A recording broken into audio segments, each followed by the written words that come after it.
Здраво, пријатели од YouTube.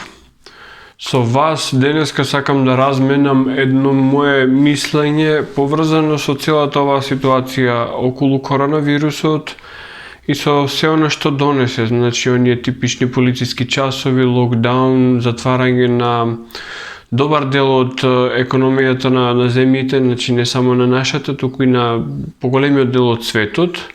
И целиот тој е еден систем кој што тргна од Кина. Значи, го пресликавме без при тоа да се направат макар брзи некакви анализи на тоа што добиваме, а што губиме. И се донесе, се направи тоа и почна да се спроведува и дали резултатите се посакувани и дали ако немаше полициски часови, ако немаше ограничување на движење, ограничување на пред се на економските активности, дали резултатите ќе беа исти или различни.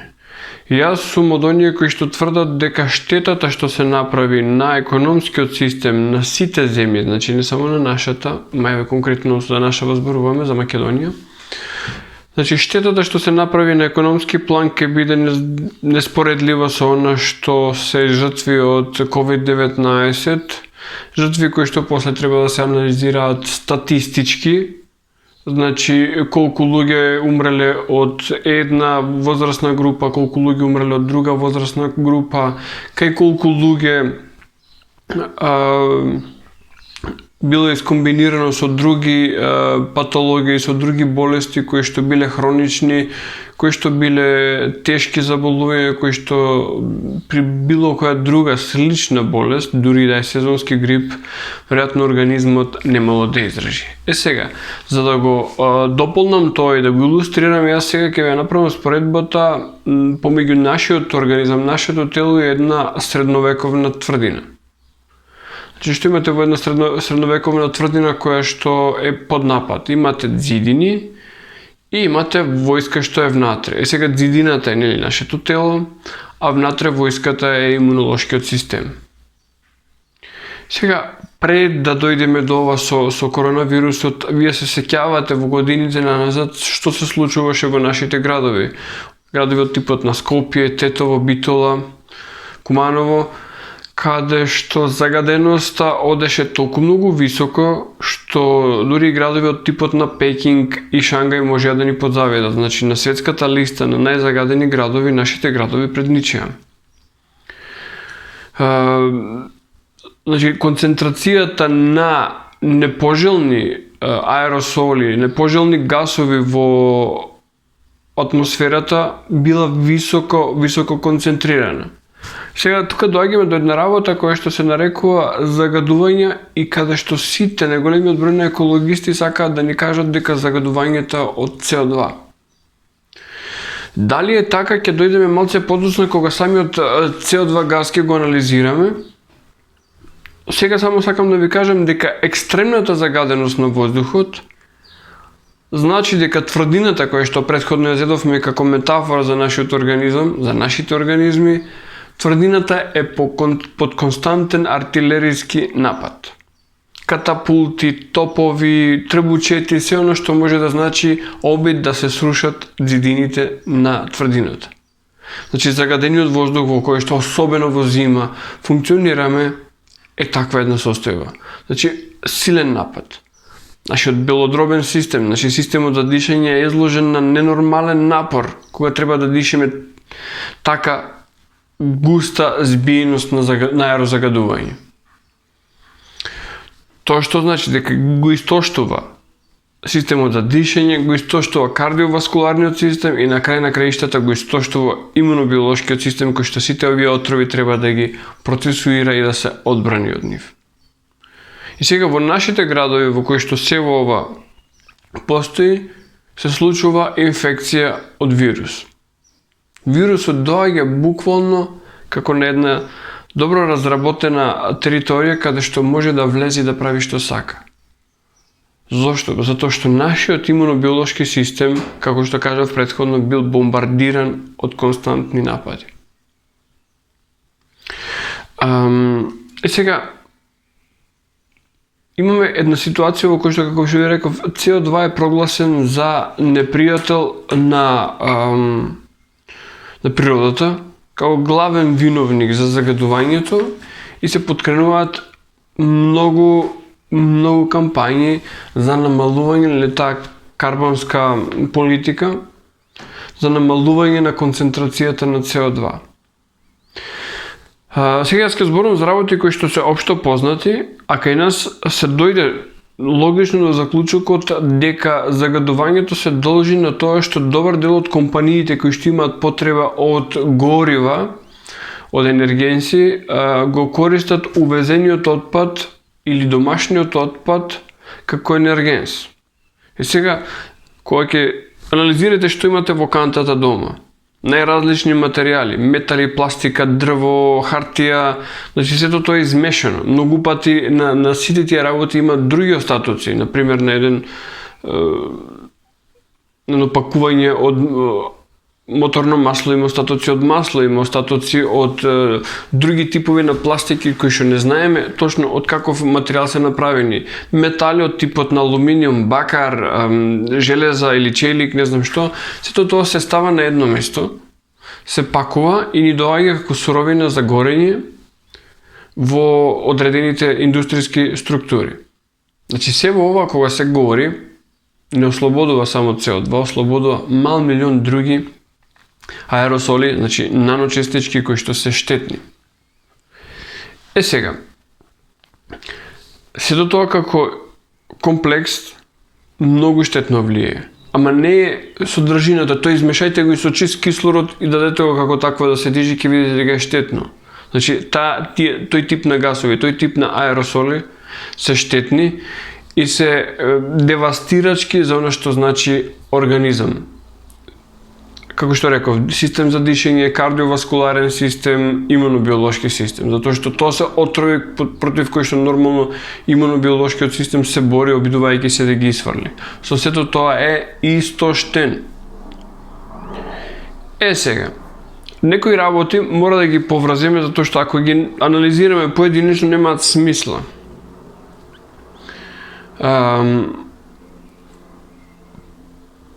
Парите, движењето на парите е најдобар начин да се изанализираат одредени работи. Индустрија која што во периодов трпи најголеми штети, тоа индустрија на светско ниво, не зборам дека една или две компании, мноштвото од компании во автомобилската индустрија работат со загуба. Едноставно, тој пазар некако како да не функционира. Тоа од една страна се должи на презаситеноста на пазарот, а од друга страна се должи на инсистирањето на државите низ целиот свет да се премине на еколошки возила, така наречените еколошки возила. Тука во прв ред ги ставам хибридните и електричните возила. Значи се инсистира на тоа дека тоа е едината и тоа ќе не спаси од загадувањето. Никој не кажува дека постојат редица индустријски погони, фабрики, кои што ослободуваат тешки метали во воздухот, а наночестички кои што немаат врска со CO2. Да, има CO2, но CO2 не е најголемиот проблем, односно не е проблем воопшто. Зошто? Јас отидов на интернет, тоа го знаев претходно од хемија, ама отидов на интернет за да најдам потврда на тоа дали е така. И сваќам дека CO2, односно јаглерод диоксид, е газ без мирис, без вкус, без боја, значи невидлив е, не можете да го помирисате, не можете да го вкусите, и е газ кој што е инертен, не се сврзува со органските ткива, не се сврзува со ништо, не формира реакции. Тој е газ кој што понекогаш служи и за идеална неутрална средина, се користи како газ за гасење на одредени типови на пожар баш заради таа своја неутралност. Каде што кислородот како активен газ го потпомага горењето, еглеродниот диоксид тука го гаси. Значи еглеродниот диоксид како таков е инертен. Од друга страна, единствени кои што го користат еглеродниот диоксид се растенијата, кои што им е основен, односно единствен извор за фотосинтеза. Го земаат гасот, јаглерод диоксид од воздухот како таков, ги земаат атомите на јаглерод, ги преработуваат и ги прават и јаглеродни и јаглеродно-хидратни соединенија, создавајќи својата структура, своите плодови, се останато, значи тие молекули на јаглерод со водород со останати елементи, додека кислородот заробен во јаглеродниот диоксид, нели, еден атом на јаглерод, два атоми на кислород, тие два атоми на кислород за растението се апсолутно некорисни и ги испушта во воздухот. Значи, ние добиваме кислород гратис од растенијата, затоа што за нив е непотребен. Тие го употребувате јаглеродниот диоксид за да создадат органска материја при процесот на фотосинтеза, кој што патем е најбитниот процес за животот на оваа планета. И ние сега, оној газ кој што е суштествен за животот на оваа планета, го прогласуваме за непријател и треба да го сведеме на минимум. А истовремено, имаме пожари во Амазон, имаме пожари во Австралија, значи насекаде, низ нашата земја, да не кажам, секоја година имаме пожари, значи зеленилото се намалува суштествено. Низ градовите се сечат стари деценијски дрвја под изговор дека треба простор, дека се стари, дека се опасни. Значи, оние кои што ни овозможуваат да имаме почист воздух ги отстрануваме, а истовремено ќе зборуваме за тоа дека јаглеродниот диоксид е виновник. Не е виновник, информирајте се за својствата на јаглеродниот диоксид, ќе видите дека не е виновник. Но, воздухот не се состои само од јаглерод диоксид и издувните гасови на повеќето индустријски капацитети, особено тие што, одам во најмеинстрим опцијата, оние што горат отпад. Значи, тоа е јавно се зборува за тоа, на царината се знае дека се увезува отпад за горење, значи тоа постои. Ама горењето на тој отпад, збориме за најнормален урбан отпад, не збориме за сумнителни отпади. Значи, отпад кој што е дозволено да се гори. Но ако вие не ставите соодветна филтрација на тие погони, надвор ќе ви излезе се и се што од согорувањето на тој отпад. Нема да излезе само јаглерод диоксид. Сега, една многу интересна работа се случува во светот, особено во Европа, а тоа е дека на последните евроизбори, не велам дека победија, но најбрзо растечки партии се зелените партии. Значи, тие еколошки партии, кои што, нели, како идеологија имаат екологијата. Што значи екологијата е политичка идеологија. Несомнено, значи штом некој пропагира екологија и како се го зема за своја идеологија, се појавува на политички избори во Европскиот парламент, значи екологијата е политичка платформа. И за мене тоа не е проблем. Проблем е кога ќе ни се појават ликови како на детето од Шведска. Нема да го спомнам името од принцип, затоа што станува збор за малолетник, кој што и денеска во моментот кога зборувам е малолетник, а пред 2 години беше уште повеќе малолетник. Оди наоколу по светот и зборува за екологија, дури и во Обединетите нации имаше говор. И сега јас гласно прашувам, зарем не е тоа злоупотреба на малолетници во политички цели? Последен пат кога проверив, тоа беше забрането. А сега го имаме тоа како политичка како платформа која што е дозволена, затоа што зборува за една благородна работа како што е екологијата. Се додека екологијата е присутна во политичките платформи, конкретно во платформите на овие зелени партии, се до тогаш малолетници не треба да зборуваат на темата. И не треба јавно да истапуваат. Затоа што, нели, заштита на права на малолетници, идентитет и така натаму. Значи, јас сум многу за тоа и затоа кога некој дозволил вака дрско да се користат малолетници во политички цели, мене ми звучи во најмала мера непримерно. Сега, многу малку зборував за коронавирус, затоа што веќе мислам дека се здодевни тие муабети, тие разговори и се сведувам само на она што може како штетно влијание да се има и што придонесува да евентуален таков вирус има многу плодна почва. Се вратам на оно што значи автомобилска индустрија. Кризата во таа автомобилска индустрија е аномалична затоа што само на едно место имате бум на продажба, а тоа е производите на она американска компанија која што ексклузивно продава електрични автомобили. Намерно не спомнувам имиња затоа што едно не сакам да ги рекламирам, второ ќе испаднем дека зборувам лошо за нив. Ама сите знаеме која е таа американска компанија која што сега така многу убаво сака да прави патувања спрема Вселената, конкретно колонизација на Марс и слични работи. Сега преку продажбата на овие автомобили се го финансира сето тоа.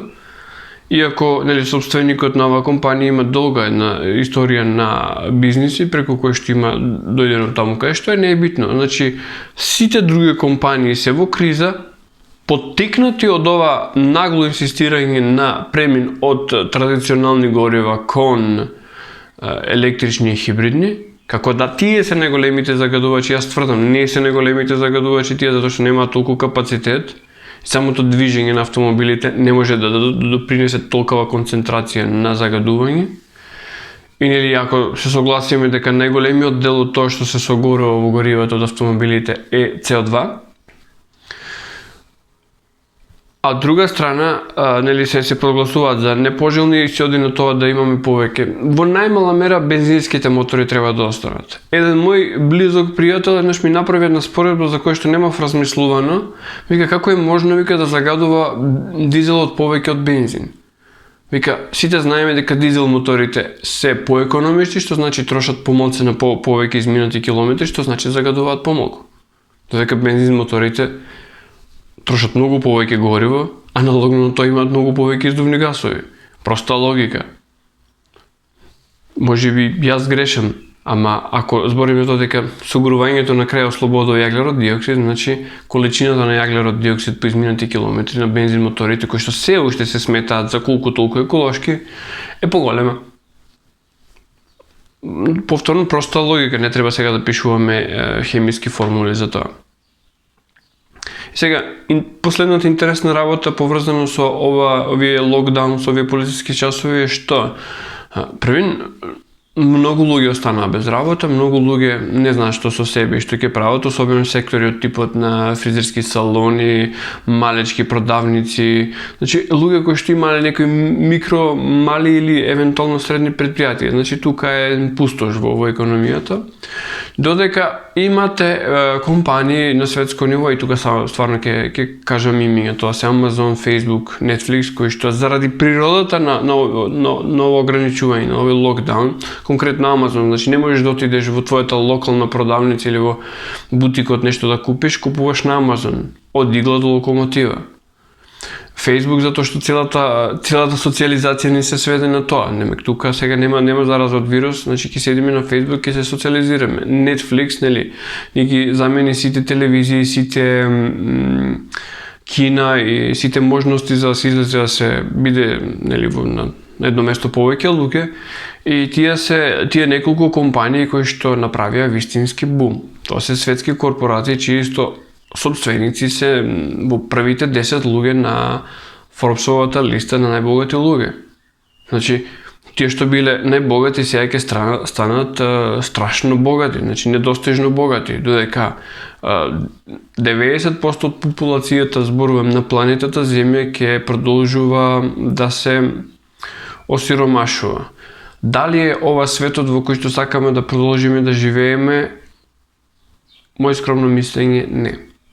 Што треба да направиме? Можеби во некој наредно видео во кој што ќе зборуваме за одржлив развој и за независност од оно што значи глобален пазар и глобален свет, затоа што очигледно е зависност од тој глобален пазар и глобален свет да стане толку голема што ќе мораме по секоја цена да прифатиме секаква лудорија за да можеме да опстојуваме и да живееме.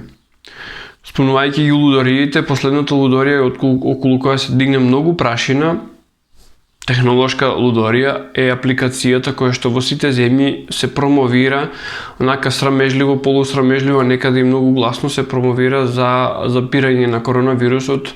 Значи, не знам точно како функционира и од принцип не сакам да ја спуштам, дури ни да се информирам како постои, затоа што имам предчувство дека еднаш инсталирана ќе остави нешто во телефонот кое што ќе продолжи да функционира.